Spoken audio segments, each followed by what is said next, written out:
A paz do Senhor, tudo bem com você? Existe uma pergunta que muitos cristãos fazem. Por que depois de uma grande vitória, parece que surge uma batalha ainda maior?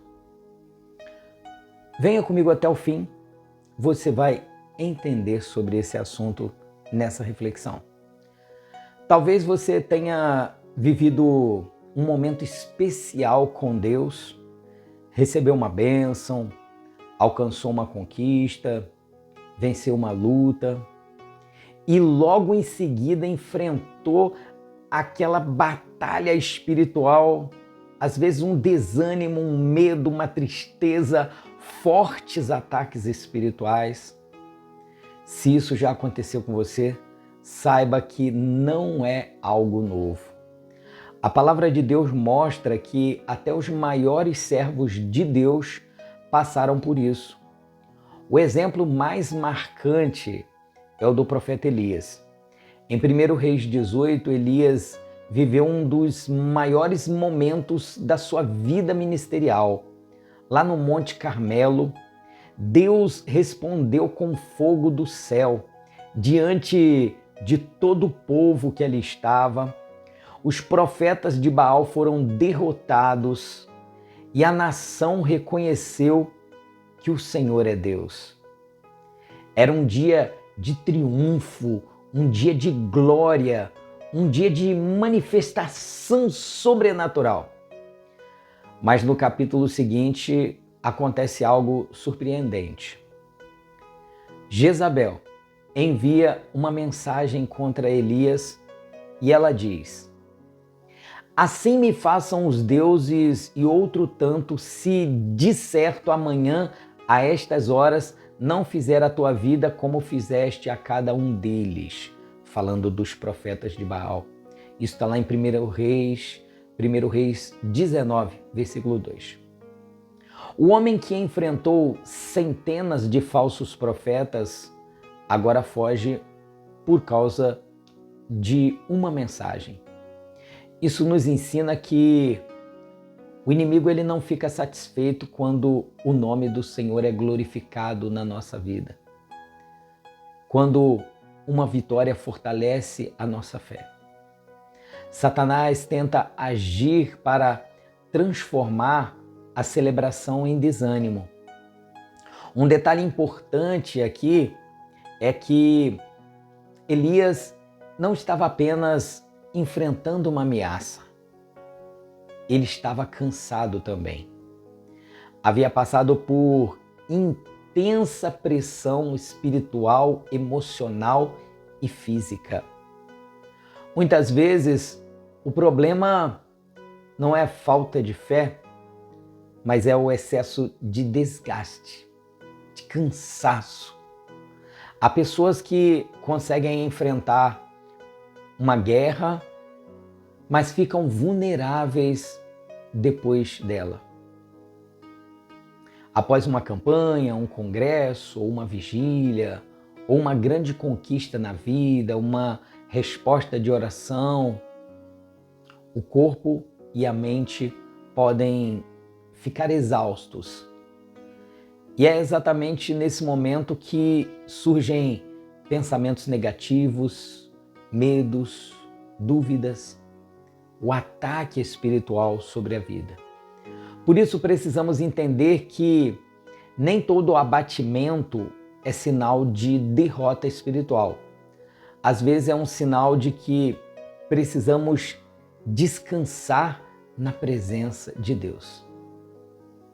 Elias não foi derrotado pela espada, ele foi atacado emocionalmente. A ameaça de Jezabel atingiu a sua mente. Em pouco tempo, o profeta começou a sentir medo, solidão e desânimo. O inimigo continua usando a mesma estratégia.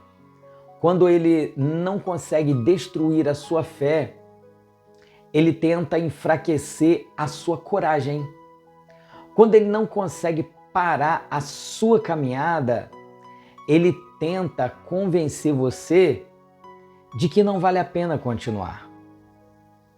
quando não consegue apagar a promessa, ele tenta roubar a esperança. E é por isso que a palavra de Deus, ela nos ensina que devemos guardar o coração, porque dele procedem as saídas da vida, as fontes da vida. Talvez a parte mais linda dessa história seja a maneira como Deus trata Elias.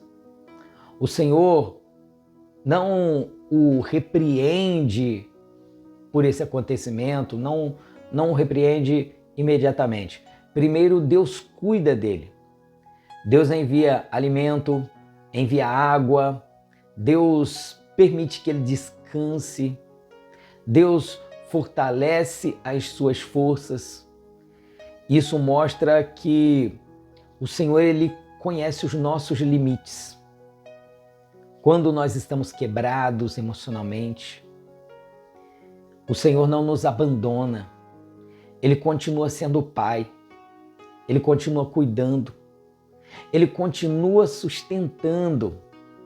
Mesmo quando pensamos estar sozinhos, Ele permanece ali ao nosso lado. O profeta Elias acreditava que tudo havia acabado. E ele chegou até a dizer: basta, toma agora, ó Senhor, a minha vida. Mas Deus tinha outros planos para ele. O profeta ainda tinha que fazer missões. O profeta Elias tinha que cumprir algumas missões, ainda tinha que ungir pessoas, ainda havia milagre para acontecer, ainda havia um sucessor para ser preparado, ainda havia propósito. O ataque que parecia ser o fim era apenas uma etapa da caminhada. Da mesma forma, talvez você esteja enfrentando uma batalha depois de uma grande vitória, mas isso não significa que Deus abandonou você. Na verdade, pode ser um sinal de que ainda existe uma obra importante pela frente na sua vida. Se você está passando por ataques espirituais após uma grande conquista sobre a tua vida, lembre-se, Elias também passou por isso. O ataque não anulou a vitória que Deus havia dado a Elias. O cansaço não cancelou o chamado de Elias. O medo não destruiu o propósito de Elias. A ameaça não impediu os planos de Deus. O mesmo Deus que lhe deu a vitória é o que vai sustentar você nessa batalha que está surgindo aí. Não permita que um momento de desânimo, de abatimento, faça você esquecer de tudo que o Senhor já realizou na tua vida. A vitória do passado é a prova que Deus continua no controle do presente. Se o inimigo está atacando depois da vitória, é porque ele, primeiro, não conseguiu impedir o que Deus já fez e também não conseguirá impedir o que Deus ainda vai fazer. Eu te agradeço por você chegar até aqui comigo. Peço humildemente que você possa inscrever-se no canal, ativar o sininho das notificações, deixar o seu like, compartilhe essa mensagem com todos os seus amigos. Um grande abraço e fique com Deus.